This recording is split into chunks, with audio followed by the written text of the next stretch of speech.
मेरा नाम सोनम है। मेरी ज़िंदगी में शायद खुशियाँ आई ही नहीं थी। बचपन से जवान होने तक का सफ़र मेरा बड़ा ही तकलीफ़देह गुज़रा। हर लड़की जैसे-जैसे बड़ी होती है, उसके दिल में ना जाने कितने अरमान होते हैं, ना जाने कितनी ख़्वाहिश होती है, ना जाने उसकी आँखों में कितने सपने होते हैं, जिन्हें वह पूरा करना चाहती है। लेकिन मेरी ज़िंदगी का मकसद सिर्फ़ एक यही था कि मैं अपनी ज़िंदगी सुकून से गुज़ार सकूँ। ना मेरी ज़िंदगी में कोई खुशी थी और ना ही कोई सुकून था। एक अजीब-सी ज़िंदगी हो गई थी। मैं अपनी ज़िंदगी में खुशियाँ देखने के लिए तरस रही थी, पल-पल मर रही थी कि ना जाने मुझे खुशियाँ कब नसीब होगी। मगर शायद मुझे तो दुखों के लिए ही बनाया गया था। मैं 3 साल की थी जब मेरे पापा मुझे और मेरी मम्मी को इस दुनिया से छोड़कर चले गए थे। मैं अपनी मम्मी-पापा की इकलौती बेटी थी, हमारा कोई रिश्तेदार नहीं था। सिर्फ मेरे चाचा-चाची के अलावा। मेरे दादा-दादी तो इस दुनिया में नहीं थे। ले देकर मेरे पापा का सिर्फ एक छोटा ही भाई था। मेरी मम्मी-पापा ने बड़े अरमानों के साथ चाचा जी की शादी की थी और चाची को इस घर में लेकर आई थी। हम सब लोग एक साथ ही एक घर में रहते थे। फिर अचानक एक दिन मेरे पापा को हार्ट अटैक आया और उनकी मौके पर ही मौत हो गई। सब कुछ बिल्कुल ठीक चल रहा था। मेरे पापा का काम बहुत अच्छा था। वो एक अच्छी कंपनी में थे और उनकी सैलरी भी बहुत अच्छी थी। वह काफ़ी सारे पैसे कमाया करते थे। लेकिन जब उनकी मौत हो गई और मेरी मम्मी और मेरा खर्चा चाचा जी उठाने लगे, तो यह बात चाची को बिल्कुल भी पसंद नहीं आती थी। मम्मी चाची को बड़े ही उम्मीद के साथ इस घर में लेकर आई थी। उन्हें तो लगता था कि उनकी देवरानी उनकी बहन बनकर रहेगी। पापा के मरने के बाद मम्मी बीमार रहने लगी थी। क्योंकि उनको पापा की यूँ अचानक मौत का सदमा लगा हुआ था। चाची को बुरा लगता था कि उनका पति हम दोनों माँ-बेटी का खर्चा अपने पैसों से करता है। कई साल इसी तरह से गुज़र गए थे। मेरी मम्मी सब कुछ बर्दाश्त करते हुए चाचा-चाची के साथ रहती थी, मगर उनका कोई बेटा होता तो उनका सहारा बनता। मेरी मम्मी अपनी बेटी को लेकर कहाँ जाती, क्योंकि मेरे ननिहाल वाले मेरी मम्मी से कोई संबंध नहीं रखते थे। मेरी मम्मी ने पापा के साथ अपनी मर्ज़ी से शादी की थी और उन लोगों को मेरे पापा पसंद नहीं थे। मम्मी ने जब घर से भागकर मेरे पापा से शादी की तो मेरे ननिहाल वालों ने सारे संबंध खत्म कर दिए थे। वह अपनी बेटी को लेकर कहाँ जाती, इसलिए चाची की उल्टी-सीधी बातों को बर्दाश्त किया करती थी। चाची कुछ भी कहती, चाचा उनसे पलटकर एक शब्द नहीं कहते थे। बल्कि चाचा बिल्कुल खामोश रहते थे। उन्होंने कभी यह नहीं समझा कि उनकी भाभी ने सारी ज़िंदगी उन्हें औलाद मानकर पाला था। उनकी शादी की, उनकी परवरिश की, उनकी पढ़ाई-लिखाई पूरी करवाई। क्योंकि मेरे पापा की शादी कम उम्र में हो गई थी। उस समय मेरे चाचा भी छोटे थे, तो मेरे चाचा के सारे काम मेरी मम्मी ही किया करती थी। मेरी मम्मी को माँ बनने की खुशी पूरे 5 साल बाद नसीब हुई थी। इसलिए मेरी मम्मी ने चाचा जी को ही अपनी औलाद समझा था। उन्होंने चाचा जी को हमेशा अपने बेटे की तरह ही पाला था। पापा ने मम्मी से शादी की रात ही कह दिया था कि तुम्हें मेरे भाई को अपनी औलाद की तरह प्यार करना होगा। कभी भी मेरे भाई के साथ किसी तरह का भेदभाव नहीं करना, क्योंकि उसके माता-पिता नहीं हैं। मैं नहीं चाहता कि तुम कभी भी भाभी बनकर उसके साथ किसी तरह का भेदभाव करो। भाभी तो माँ समान होती है। इसीलिए तुम्हें उसकी परवरिश माँ की तरह ही करनी है। मेरी मम्मी ने चाचा की परवरिश बिल्कुल एक माँ की तरह ही की थी। लेकिन अब जब उनकी पत्नी मम्मी को खरी-खोटी सुनाती थी, तो चाचा बिल्कुल खामोश हो जाया करते थे। उन्होंने मेरी मम्मी की परवरिश का गलत सिला दिया था। मेरी मम्मी सब कुछ बर्दाश्त करते हुए इस घर में रहती थी। चाची का सारा काम करती थी। फिर धीरे-धीरे चाची ने 2 बच्चों को जन्म दिया। चाची के पास कोई बेटी नहीं थी। और फिर मैं भी जवान हो चुकी थी। मम्मी के साथ-साथ मुझे भी चाची की बातें सुननी पड़ती थी, क्योंकि अब मैं बड़ी हो गई थी और मैंने अच्छी तरह से होश सँभाल लिया था। मेरी मम्मी बीमार रहने लगी थी। मैं अपनी मम्मी से बहुत प्यार करती थी और सारा दिन उनकी सेवा में लगी रहती थी। चाची की बातें बर्दाश्त करने के बाद मम्मी अपना खाना-पीना अलग से भी नहीं कर सकती थी, क्योंकि अगर वह ऐसा कर लेती, तो फिर उन्हें कमाकर कौन लाकर देता। मम्मी किस तरह से हम दोनों माँ-बेटी का गुज़ारा करती। मम्मी की हालत तो ऐसी नहीं थी कि वह पैसे कमाने के लिए घर से निकल जाती और उस समय मैं भी छोटी थी। लेकिन मम्मी ने सोचा था कि जब उनकी बेटी बड़ी हो जाएगी तो ये सारी परेशानी दूर हो जाएगी, मगर ऐसा नहीं हुआ था। मम्मी की जगह मैं चाची के सारे काम करने लगी थी, उनकी सारी बातें सुनने लगी थी। हम दोनों माँ-बेटी उनकी बातें सुनकर सिर्फ़ सब्र करते थे, इसके अलावा हम कुछ नहीं कर सकते थे। अब जैसे-जैसे मैं बड़ी हो रही थी, मैं बहुत खूबसूरत होती जा रही थी। सब लोग मेरी बहुत तारीफ़ किया करते थे, इसलिए चाची को मैं बहुत खलती थी। चाचा तो मुझे बहुत प्यार करते थे, क्योंकि बचपन से ही उन्होंने मुझे अपनी गोद में खिलाया था। यही वजह थी कि चाची मुझसे बहुत लड़ती थी। मेरी मम्मी और मैं चाची से अच्छी तरह से बिहेव करते थे, हमेशा हर बात को बर्दाश्त करते थे और उन्हें यह एहसास दिलाना चाहते थे कि हम आपके अपने हैं, मगर उन्हें तो जैसे कोई फ़र्क ही नहीं पड़ता था। चाची अगर मुझसे भी कुछ कहती, तो मैं भी कभी पलटकर उन्हें जवाब नहीं देती थी। मम्मी मुझे यही कहती थी कि बेटी सब्र करो, सब्र करने वालों के साथ हमेशा भगवान खड़ा होता है। मैं अपनी चाची की बहुत इज़्ज़त करती थी, जबकि मैं भगवान से प्रार्थना करती थी कि मेरी चाची सुधर जाए, जिससे हमारे घर का माहौल भी सुधर जाएगा। मगर कहते हैं ना कि कुछ लोग कभी नहीं बदल सकते, क्योंकि वह अपनी आदत से मजबूर होते हैं। मेरी मम्मी अब बीमार होकर बिस्तर पर पड़ी रहती थी और चाची सारा दिन घर में महारानियों की तरह हुक्म चलाती थी। चाची को यह बात बिल्कुल भी पसंद नहीं थी कि चाचा मुझसे कोई भी रिश्ता रखे। वह तो अपने दोनों बेटों को भी मुझसे दूर रखती थी। हमेशा हम दोनों माँ-बेटी को ताने दिया करती थी कि तुम्हारा पति तो मर गया है और तुम माँ-बेटी को हम लोगों पर बोझ बन गई हो। चाचा कभी-कभी खामोशी से मेरे लिए कुछ खाने-पीने का सामान भी लाकर दे देते थे, तो चाची को पता चल जाता और वह घर में इतना हंगामा करती थी कि चाचा शर्मिंदा होकर रह जाते थे।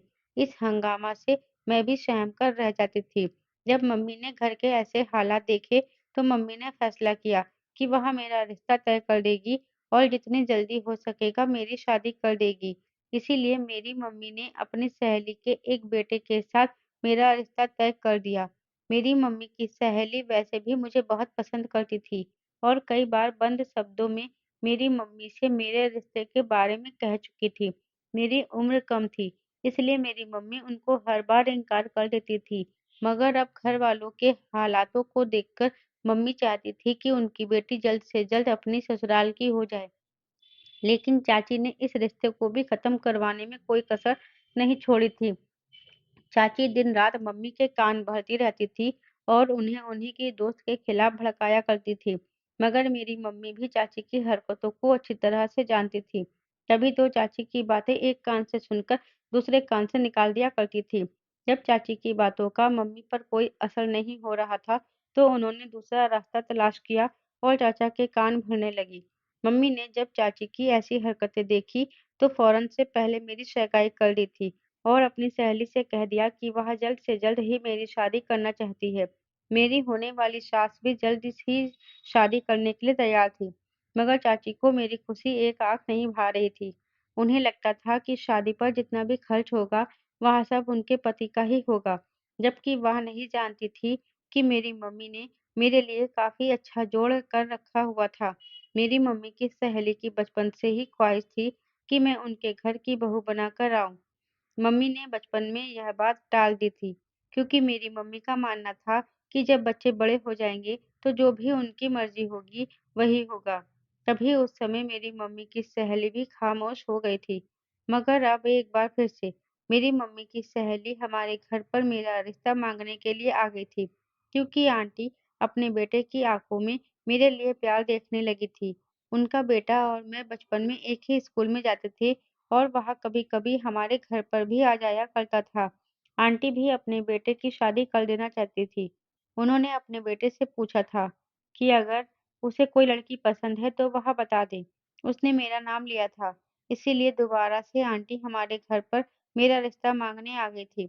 मेरी मम्मी ने मुझसे मर्ज़ी पूछी तो मैंने सब कुछ अपनी मम्मी पर ही छोड़ दिया था, क्योंकि मैं तो किसी को पसंद नहीं करती थी। जैसा वह मेरे लिए करती बेहतर ही होता। मुझे तो इस रिश्ते पर कोई ऐतराज़ नहीं था। मुझे भी उनका बेटा अच्छा लगता था।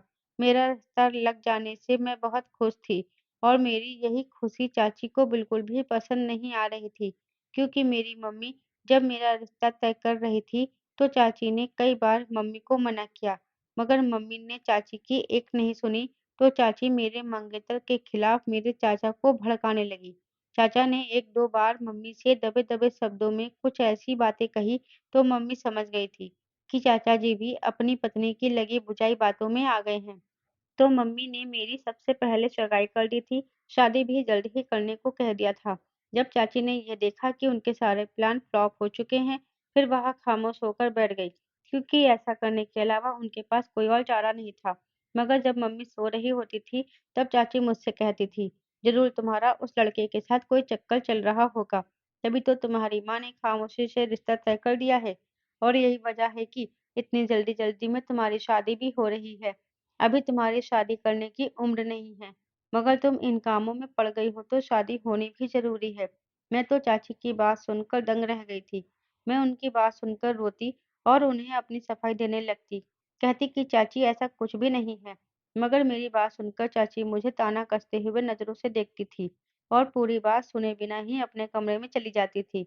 उनके जाने के बाद मैं बहुत रोती थी, मगर मम्मी को कुछ भी नहीं बताती थी, क्योंकि इस तरह चाची घर में हंगामा भी क्रिएट कर देती। इसी वजह से मैं चाची के दिन-रात ताने सहती रहती, क्योंकि चाची मुझसे कहती थी कि मैं तुम्हारी हरकतें तुम्हारे चाचा को बता दूँगी, और मैं हक्का-बक्का होकर उनकी शक्लें देखती रह जाती और सोचती कि मैंने ऐसा क्या कर दिया, जो ये ऐसा कह रही हैं। मगर चाची को मैं कुछ भी नहीं कह सकती थी। दूसरी तरफ मम्मी की भी हमेशा तबीयत खराब रहती थी, इसीलिए मैं उनको भी कुछ नहीं बताती थी। एक दिन मम्मी की इतनी ज़्यादा तबीयत खराब हो गई कि उनकी साँस बहुत तेज़-तेज़ चलने लगी। मैं घबरा गई थी। मैं जल्दी से भागकर चाचा के कमरे में गई। उनके कमरे का दरवाज़ा बजाया, तो चाची दरवाजे पर आई और कहने लगी, "क्या बात है? इतनी ज़ोर-ज़ोर से दरवाज़ा क्यों पीट रही हो?" मैंने कहा, "चाची, मम्मी की तबीयत बहुत ज़्यादा खराब हो गई है। जल्दी से चाचा को भेज दीजिए। मम्मी को अस्पताल लेकर चलना है।" चाची कहने लगी, "वह अभी सो रहे हैं और खामोशी से अपने कमरे में चले जाओ। हमें डिस्टर्ब करने की ज़रूरत नहीं है।" मैं रोते हुए अपने कमरे में आ गई थी और अपनी माँ को सँभालने की कोशिश कर रही थी, लेकिन मम्मी को तो ठीक तरह से साँस भी नहीं आ रही थी। वह तड़प रही थी। मैं दोबारा से चाचा के कमरे का दरवाज़ा पीटने लगी। अब की बार चाचा दरवाजे पर आए थे। मैंने उन्हें रो-रो कर मम्मी की हालत के बारे में बताया, तो हम दोनों मिलकर मम्मी को अस्पताल ले गए थे। हम अस्पताल पहुँचे तो डॉक्टर ने मम्मी को इमरजेंसी में एडमिट कर लिया था। मैं बार-बार उस बंद दरवाजे को तक रही थी, जिसके अंदर मेरी मम्मी को ले जाया गया था। थोड़ी देर के बाद डॉक्टर कमरे से बाहर आए और वह कहने लगे, "आप लोग पेशेंट के लिए प्रार्थना करें। हम तो अपनी कोशिश कर रहे हैं। शायद यह वह प्रार्थना से ही ठीक हो जाए।" डॉक्टर की बात सुनकर मैं फूट-फूट कर रोने लगी। मेरी माँ की ज़िंदगी खतरे में थी और मैं कुछ नहीं कर पा रही थी। सारी रात इसी तरह रोते-रोते गुज़र गई थी। सुबह-सुबह डॉक्टर ने आकर जो हमें खबर दी, उसे सुनकर मेरे पैरों तले से ज़मीन निकल गई थी और मुझ पर परेशानियों का पहाड़ टूट पड़ा था। मेरी मम्मी मुझे छोड़कर जा चुकी थी। मैं बुरी तरह से रोने लगी। डॉक्टर कई कोशिश करने के बावजूद भी मेरी मम्मी को नहीं बचा सके थे।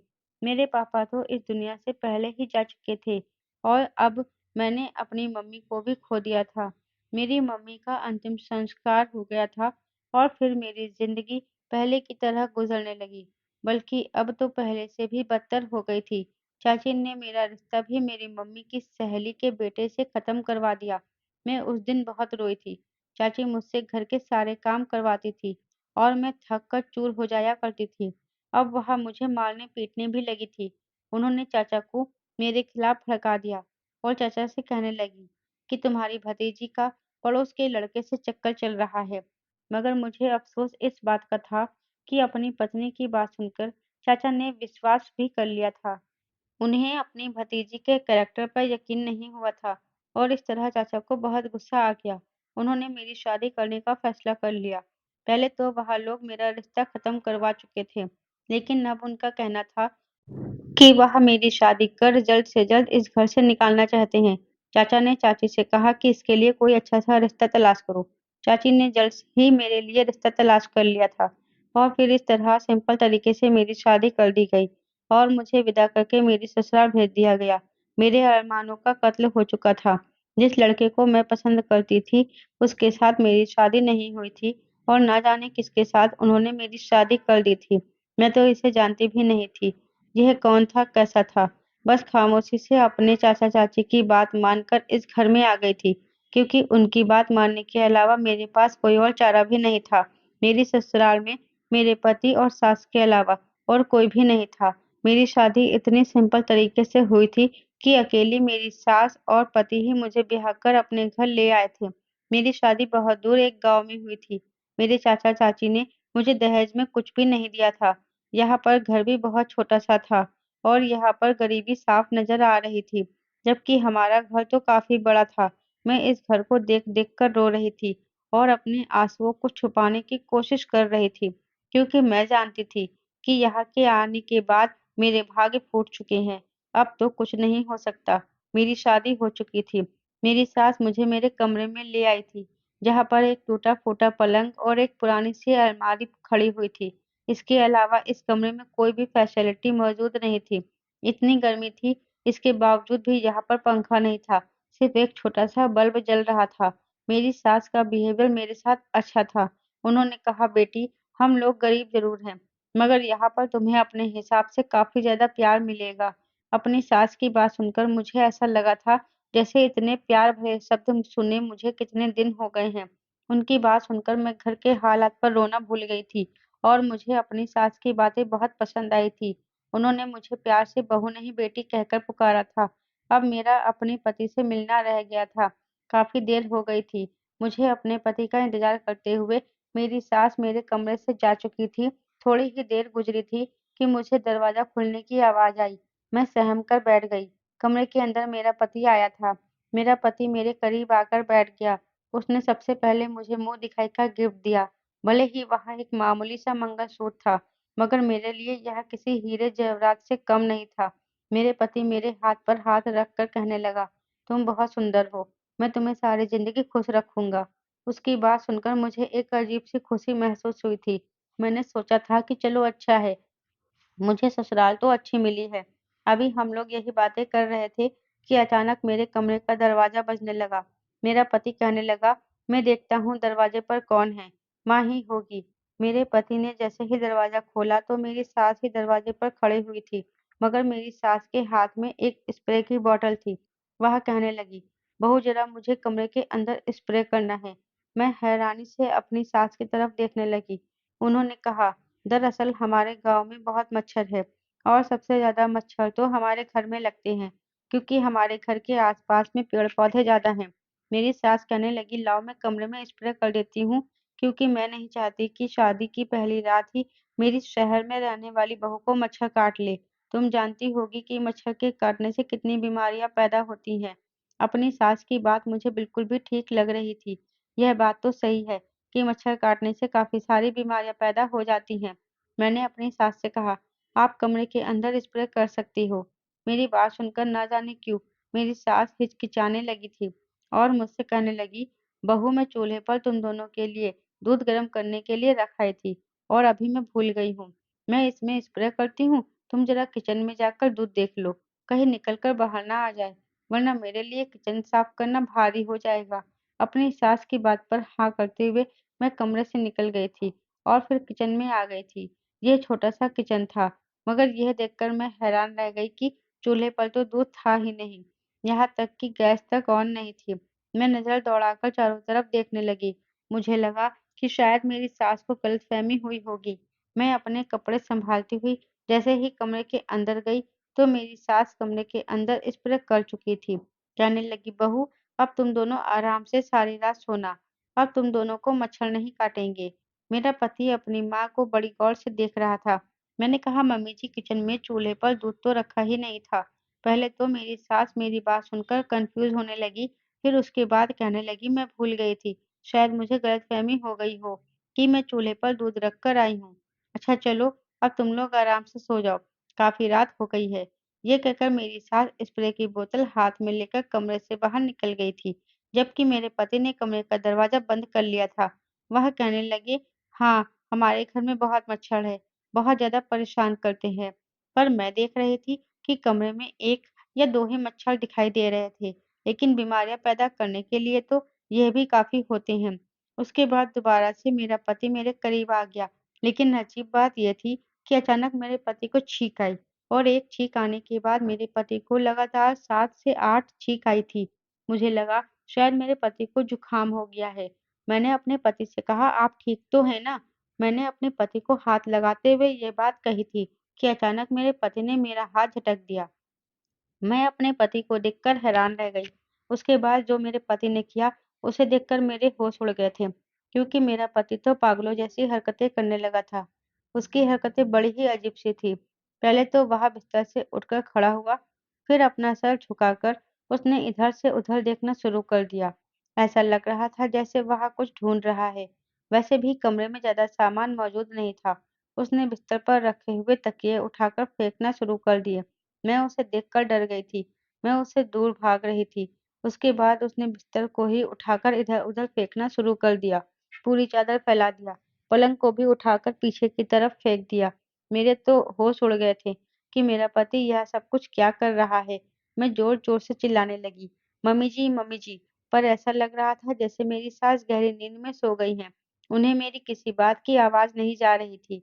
मुझे अपने पति की ऐसी हरकतें देखकर बहुत अजीब-सा लग रहा था। मेरे पति को ऐसा करते-करते काफ़ी देर हो गई थी और फिर उसके बाद वह खुद ही ज़मीन पर लेटकर सो गया था। अपने पति की ऐसी हरकतें देखकर मेरे तो होश ही उड़ गए थे। मेरी तो समझ में ही नहीं आ रहा था कि अचानक मेरे पति को क्या हो गया था। फिर मैंने जब देखा कि मेरा पति गहरी नींद में सो चुका है, तो मैंने डरते-डरते पलंग पर दोबारा से बिस्तर सेट किया और मैं बिस्तर लगाकर लेट गई थी। लेकिन सारी रात मुझे डर के मारे नींद नहीं आई, क्योंकि मुझे अपने पति से डर लग रहा था। सुबह कहीं जाकर मेरी थोड़ी देर के लिए आँख लग गई थी।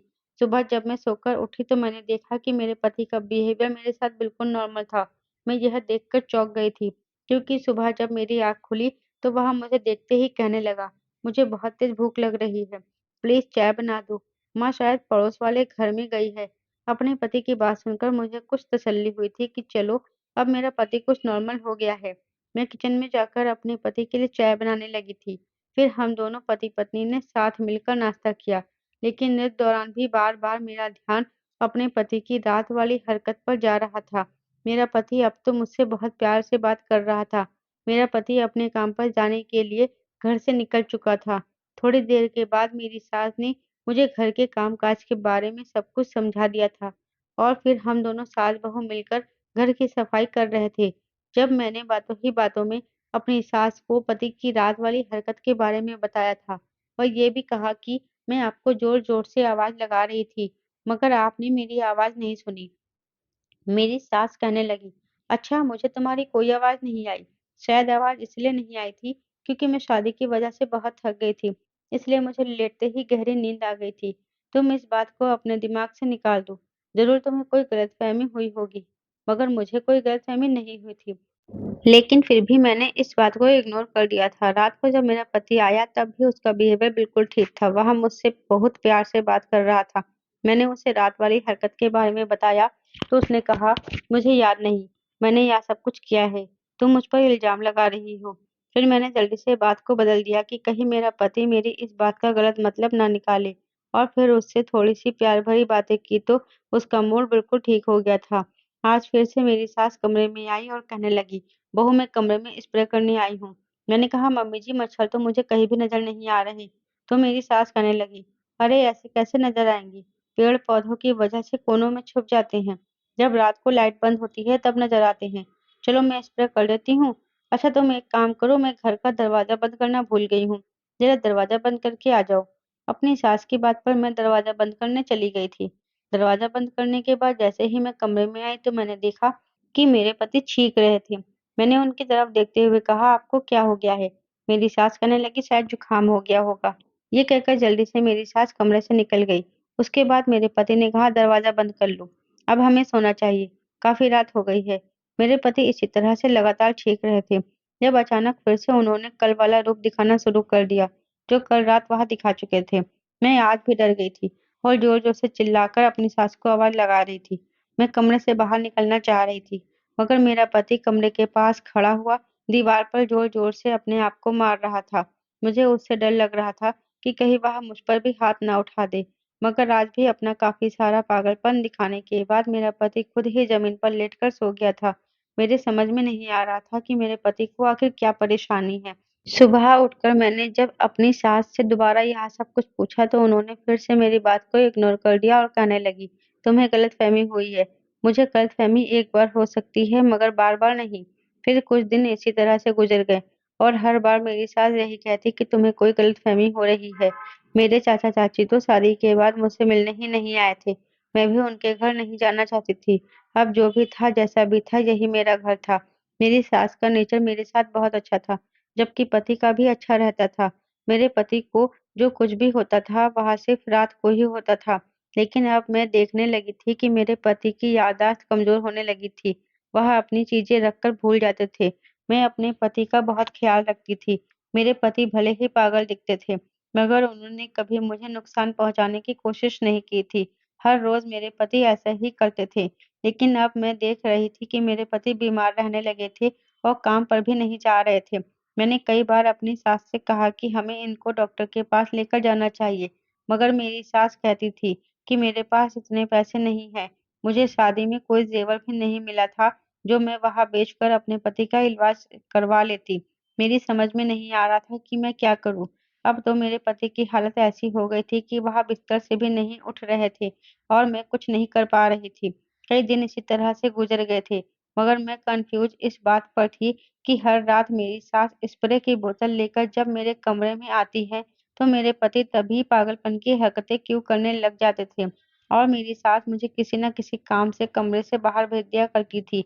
मुझे धीरे-धीरे यह बात समझ आने लगी थी कि मेरी सास के कमरे से बाहर जाते ही मेरे पति को छींक आती है और उसके बाद मेरे पति का रूप बदलने लगता है।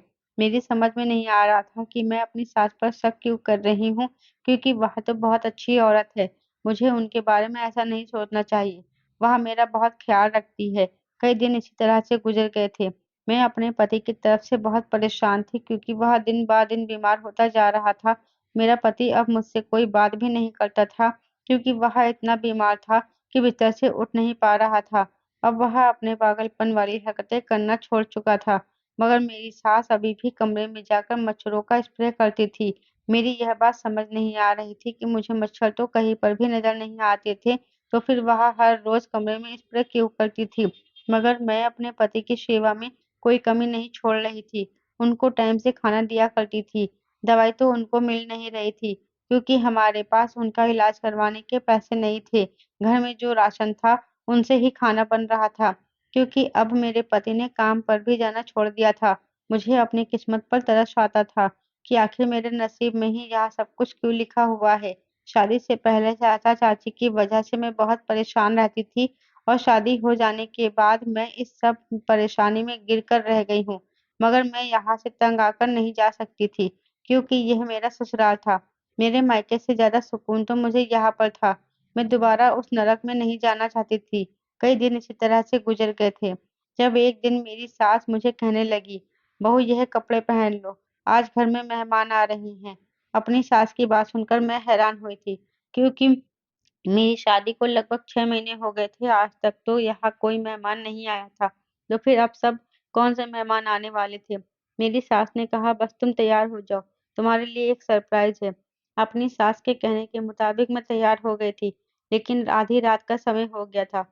अभी तक तो कोई भी मेहमान नहीं आया था। इतनी रात को भला कौन-सा मेहमान आता है? मैं कपड़े बदलने ही जा रही थी कि मेरी सास ने मुझे आवाज़ लगाई। उस समय मेरा पति बहुत गहरी नींद में सो रहा था। मेरी सास ने मुझे अपने कमरे में बुलाया। मैं यह देखकर दंग रह गई थी कि रात के इस टाइम मेरी सास के कमरे में 2 बड़े ही अजीब मर्द बैठे हुए थे, जिन्हें देखकर मुझे कुछ अच्छा महसूस नहीं हो रहा था। वह दोनों ही मर्द मुझे बड़ी गौर से देख रहे थे। मेरी सास ने उनसे कहा, "जो मुझे इस लड़की की अच्छी कीमत देगा, मैं उसे उसके हवाले कर दूँगी।" अपनी सास की बात सुनकर मेरे पैरों तले से ज़मीन निकल गई थी। आखिर वह ये क्या कह रही थी? वह कहने लगी, "ले जाओ इसको।" मैं अपनी सास से कहने लगी, "आखिर यह लोग कौन हैं और आप मुझे इनके साथ कहाँ भेज रही हो?" मेरी सास एक अजीब-सी हँसी हँस रही थी और फिर वह दोनों आदमी ज़बरदस्ती मेरे मुँह पर हाथ रखकर मुझे घर ले गए। आधी रात का समय था, इसलिए वह लोग मुझे बड़ी खामोशी के साथ ले गए थे और किसी को यह बात पता नहीं चल पाई थी कि मैं उनके साथ जा रही हूँ। मैं अपने आप को छुड़ाने की कोशिश कर रही थी, मगर उन दोनों ने मुझे बड़ी मज़बूती के साथ पकड़ा हुआ था।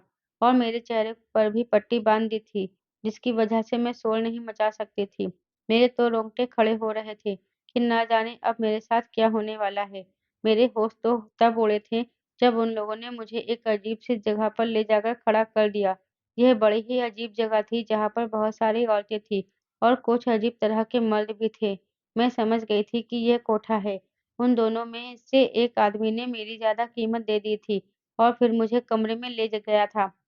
मैं रो रही थी, गिड़गिड़ा रही थी, मगर मेरी कोई सुनवाई नहीं हो रही थी। मेरे कुछ समझ में नहीं आ रहा था कि ये क्या हो रहा है। थोड़ी देर ही गुज़री थी कि एक औरत कमरे के अंदर आई। मैं उसके आगे हाथ जोड़कर खड़ी हो गई और कहने लगी, "प्लीज़ मुझे यहाँ से निकाल दो। मुझे मेरी सास ने ही यहाँ पहुँचाया है। मैं अपनी सास को कभी माफ़ नहीं करूँगी।" वह औरत मेरी बात सुनकर ज़ोर-ज़ोर से हँसने लगी और कहने लगी, "तुम जैसी मेरे पास ना जाने कितनी भाभियाँ यहाँ पर आ चुकी हैं।" उस औरत की बात सुनकर मैं दंग रह गई। उसने मुझे एक ऐसी सच्चाई बताई जिसे सुनकर मेरे पैरों तले से ज़मीन निकल गई थी। उसने कहा, "हाँ, तुम रिश्ते में मेरी भाभी लगती हो। जिस औरत ने तुम्हें भेज दिया है, वह औरत मेरी माँ है और तुम्हारा पति मेरा सौतेला भाई है। दरअसल मेरी माँ ने तुम्हारे पति के पिता से दूसरी शादी की थी। फिर हमारे पिता मर गए और जब मैं जवान हुई तो मैंने भागकर शादी कर ली थी। मेरा पति और मैं मिलकर यह कोठा चलाते हैं। मेरी माँ अपने सौतेले बेटे को बिल्कुल भी पसंद नहीं करती थी, इसीलिए उन्होंने बचपन से लेकर अब तक उसे बहुत परेशान किया है। मेरी माँ उसे खाने में मिलाकर उसका दिमाग खराब करने की दवाई देती है। मैंने कहा, लेकिन मैंने अपनी सास को कभी अपने पति को दवाई देते हुए नहीं देखा, बल्कि मेरी सास के पास तो इतने पैसे ही नहीं हैं कि वह मेरे पति का इलाज करवा सके। मेरा पति घर में बीमार पड़ा हुआ है। ये औरत कहने लगी, हाँ, मेरी माँ के पास पैसे नहीं हैं, क्योंकि मैं अपनी माँ से खूबसूरत लड़कियाँ खरीदती हूँ, जब वह मेरे भाई की शादी करवा देती है। तुम मेरे भाई की चौथी पत्नी हो। मेरी माँ एक ऐसी दवाई का स्प्रे देती है, जिससे मेरे भाई की दिमागी हालत कमज़ोर होने लगती है और जब उस पर दवाई असर होता है, तो वह पागलों जैसी हरकतें करने लग जाता है। अभी तक तो मेरी माँ भाई के लिए हमेशा अनपढ़ और गाँव की लड़कियों को ही ब्याह कर लाई है, लेकिन अब की बार मेरी माँ को तुम्हारा रिश्ता मिला था। सुना था कि तुम शहर की रहने वाली हो और शहर की लड़कियाँ ज़्यादातर पढ़ी-लिखी होती है। इसीलिए मेरी माँ ने दवाई का इस्तेमाल करने के बजाय इस बार स्प्रे की बॉटल के अंदर दवाई को मिला दिया, ताकि तुम्हें किसी बात का शक ना हो। वह अपने सौतेले भाई का इस्तेमाल करती है, उसकी शादियाँ करवाती है और मेरे भाई को इतनी तेज़ दवाइयाँ दी जाती है कि वह कुछ दिन बीमार हो जाता है। वह अपनी बीमारी में लग जाता है और उसे अपनी पत्नी का पता ही नहीं चलता कि उसकी पत्नी कहाँ है। तुम्हारे साथ भी ऐसा ही हुआ है। मेरी माँ ने दवाई का स्प्रे उस पर कर दिया और जिसकी वजह से वह थोड़ी देर के बाद अपने होश खो बैठा था। लेकिन अब वह हमारे प्लान के मुताबिक बीमार हो गया है और इसीलिए तुम्हें बेचने का भी समय आ गया है। मैंने अपने आदमियों में तुम्हें यहाँ बुला लिया है। अब तुम सारी ज़िंदगी इस कोठे पर रहकर यह धंधा करोगी और इस तरह मुझे पैसे मिलेंगे। लड़कियाँ जितना भी धंधा करती हैं और उसमें कितने भी पैसे आते हैं, वह मेरी माँ और मैं आधे-आधे बाँट लेती हूँ। तुम्हारा पति अब इतना बीमार हो चुका है कि उसे पता ही नहीं चलेगा कि तुम उसको छोड़कर यहाँ पर आ गई हो। अब मेरी माँ पैसे मिलने के बाद कुछ दिन तक उसे स्प्रे वाली दवाई नहीं देगी, तो वो ठीक हो जाएगा और जब वह ठीक होगा तो तुम्हें याद करेगा। फिर मेरी माँ उसे बताएगी कि वह लड़की तुम्हारी बीमारी से तंग आकर यहाँ से अपने मायके चली गई है और अब हाँ, तुम्हारे साथ नहीं रहना चाहती। हमने हर बार अपने भाई के दिल में इसी तरह से उसकी पत्नी के खिलाफ नफ़रत पैदा कर दी है। वह हर बार हमारे समझाने के मुताबिक शादी तो कर लेता है, मगर जब वह बीमार हो जाता है तो उसकी पत्नियों को हम घर से उठा लेते हैं और फिर उनसे धंधा करवाते हैं। यह राज हर लड़की पर यहाँ आने के बाद ही खुलता है कि मैं भी अपनी सास की बेटी हूँ। इकलौता लड़का सुनकर हर बार मेरे भाई को अच्छे रिश्ते मिले हैं। वह यही समझता है कि उसकी बीमारी की वजह से हर लड़की उसे छोड़कर चली जाती है। उसे इतनी हेवी डोज़ दी जाती है कि वह भूल जाता है कि पहले वाली पत्नी के साथ उसने क्या-क्या किया था। उसकी याददाश्त इतनी कमज़ोर हो जाती है कि वह अपनी पुरानी पत्नियों को याद भी नहीं करता और नई पत्नी के साथ पागलपन वाली हरकतें शुरू कर देता है। कुछ तो मेरे भाई से डर जाती हैं और डर के मारे अपने मायके जाने की बात करती है, तो हमें जल्दबाज़ी में ही उन्हें यहाँ लाना पड़ता है। आज तक किसी को हमारी सच्चाई का पता नहीं चला है। अब तुम खामोशी से यह धंधा करो। ज़्यादा होशियारी करने की ज़रूरत नहीं है। इस औरत की बात सुनकर मेरे तो पैरों तले से ज़मीन निकल गई थी। मेरी तो समझ में नहीं आ रहा था कि मैं क्या करूँ? इसका मतलब ये था कि मेरा पति सही इंसान था और ये लोग उसका फ़ायदा उठा रहे थे। ये लोग न जाने कितनी लड़कियों की ज़िंदगी बर्बाद कर चुके थे। मुझे अपनी किस्मत पर बहुत रोना आ रहा था। यह औरत अपनी बात पूरी करने के बाद कमरे से बाहर निकल गई थी। मैं बैठकर फूट-फूट कर रो रही थी। मेरी समझ में नहीं आ रहा था, मैं यहाँ से कैसे बाहर निकलूँ? तभी मेरी नज़र कमरे में खुलने वाली एक खिड़की पर गई। ये खिड़की बाहर की तरफ खुल रही थी। भले ही ये दूसरी मंजिल पर बनी हुई थी, मगर मुझे कुछ भी करके यहाँ से भागना था। अपनी इज़्ज़त बचानी थी और मैं अपने पति को भी बचाना चाहती थी, क्योंकि उसकी सौतेली माँ और सौतेली बहन जानबूझकर उसको बीमार कर रही थी और जानबूझकर उसकी कंडीशन ऐसी कर दिया करती थी कि उसका दिमाग अपनी बीमारी से हटकर अपनी पत्नी पर जाता ही नहीं था। मैंने सोच लिया था कि मेरे पति के साथ जो कुछ भी हुआ है, मैं उसे इस बारे में ज़रूर बताऊँगी और इसका इलाज करके उसे ठीक करवाऊँगी और अपनी सास और इस औरत को सज़ा दिलवाऊँगी। इससे पहले कि कोई इस कमरे में आता, मैं फ़ौरन ही इस खिड़की से कूद गई। मेरे पैर में बहुत चोट आई थी, मगर फिर भी मैं लँगड़ाती हुई वहाँ से भाग निकली और पुलिस स्टेशन जाकर मैंने पुलिस को सारी सच्चाई बता दी। पुलिस ने मेरी सास की बेटी को और उसके गिरोह को पकड़ लिया था और उन पर लड़कियों से भी बयान लिए गए थे, जो धंधा कर रही थी। उन सब ने वहाँ पर अपने-अपने बयान दिए। कुछ ऐसी लड़कियाँ थीं जिनको किडनैप करके बाहर रखा गया था और कुछ मेरे ही जैसी थीं, जो शादी के झांसे में आकर यहाँ पर आ गई थीं। पुलिस ने मेरी सास को भी अरेस्ट कर लिया था, क्योंकि वह भी अपनी बेटी और उसके पति के साथ मिली हुई थी। मगर मैंने पुलिस की मदद दी और अपने पति को अस्पताल पहुँचाया। मेरे पति का इलाज हुआ तो मेरा पति कुछ ठीक हुआ। मैंने अपने पति को उसकी माँ और उसकी सौतेली बहन की सारी सच्चाई बता दी थी। मेरे पति जब धीरे-धीरे ठीक होने लगे, तो उसे अपनी ज़िंदगी की पूरी कहानी सुनकर बड़ा ही अफ़सोस हुआ था और फिर उसके बाद वह मेरे आगे हाथ जोड़कर अपनी माँ और बहन की तरफ से माफ़ी माँगने लगा। इसमें मेरे पति की कोई गलती नहीं थी, क्योंकि वह तो खुद अपने होश में नहीं था। मगर अपनी सास, ननद को भी सज़ा दिलवाने में मैंने कोई कमी नहीं छोड़ी थी। उन दोनों को, उनके गिरोह को कड़ी से कड़ी सज़ा दिलवाई थी मैंने। मेरे पति को यह एहसास हो गया था कि सौतेली माँ सौतेली ही होती है, कि माता-पिता ही हमेशा अपनी औलाद का ख़्याल रखते हैं, जैसे कि मैं थी। मेरे चाचा-चाची ने मेरे माँ-बाप के मरने के बाद मुझे कोई सहारा नहीं दिया था। मुझे हमेशा अपने घर की धूल समझा था। ऐसा भी कुछ मेरे पति के साथ हुआ था। भले ही वह मेरे पति के सामने अच्छी बनती थी, मगर वह कभी भी उसकी सगी माँ नहीं बन पाई थी। मेरा पति उन पर आँख बंद करके विश्वास करता था। वह स्प्रे की बोतल जो मेरी सास मच्छर भगाने के बहाने कमरे में छिड़कने आती थी, वह कोई स्प्रे नहीं था, बल्कि वह एक तरह की दवाई थी, जो मेरे पति को नाक के ज़रिए दी जाती थी और जिसका कॉन्टैक्ट सीधा दिमाग से था। जब मेरी सास मुझे बहाने से कमरे से निकाल दिया करती थी, तो मेरे पति के मुँह पर जल्दी से स्प्रे कर दिया करती थी। जिसके बाद मेरा पति अपने होश खोने लगता था और फिर उसे याद नहीं रहता, उसे ये पता ही नहीं होता था कि वह क्या कर रहा है। मेरा पति का इलाज हुआ और फिर मेरा पति बिल्कुल ठीक हो गया। मेरे पति ने अपनी सौतेली माँ और बहन के साथ सारे संबंध खत्म कर दिए थे। भगवान ने मेरे पति को एक अच्छी नौकरी दिलवा दी। मैं अब अपने घर में अकेली रहती हूँ। मेरी सास को तो जेल हो गई है। इस तरह हम दोनों पति-पत्नी एक अच्छी और खुशहाल ज़िंदगी गुज़ार रहे हैं। लेकिन आज भी जब मैं वह समय याद करती हूँ तो मेरे रोंगटे खड़े हो जाते हैं। दोस्तों, उम्मीद करती हूँ आपको मेरी कहानी पसंद आई होगी। कहानी पसंद आई है तो वीडियो को लाइक और शेयर करें। चैनल पर नए हैं तो चैनल को सब्सक्राइब ज़रूर करें। साथ ही बेल आइकन को प्रेस करें, जिससे वीडियो की अगली अपडेट सबसे पहले आपको मिले।